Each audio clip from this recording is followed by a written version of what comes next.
أعوذ بالله من الشيطان الرجيم. بسم الله الرحمن الرحيم.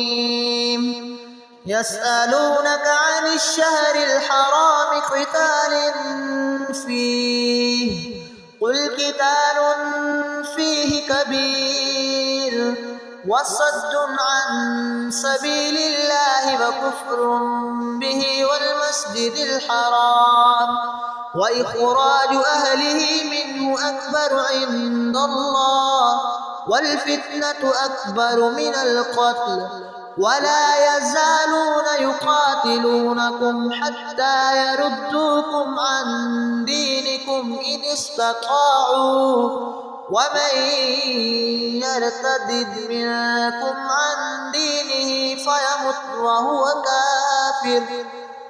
وهو كافر فأولئك حبطت أعمالهم في الدنيا والآخرة وأولئك أصحاب النار هم فيها خالدون. إن الذين آمنوا والذين هاجروا وجاهدوا في سبيل الله أولئك يرجون رحمة الله والله غفور رحيم.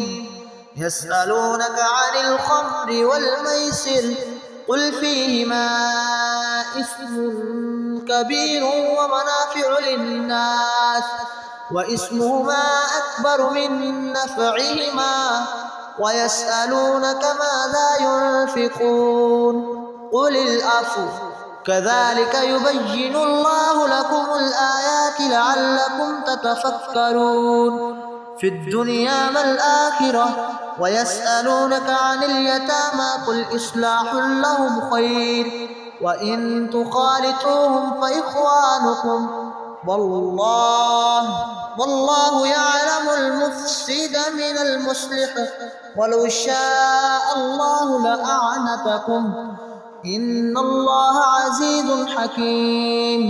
ولا تنكحوا المشركات حتى يؤمن ولأمة مؤمنة خير من مشركة ولو أعجبتكم ولا تنكحوا المشركين حتى يؤمنوا ولعبد مؤمن خير من مشرك ولو أعجبكم أولئك يدعون إلى النار والله يدعو إلى الجنة والمغفرة بإذنه ويبين آياته للناس لعلهم يتذكرون.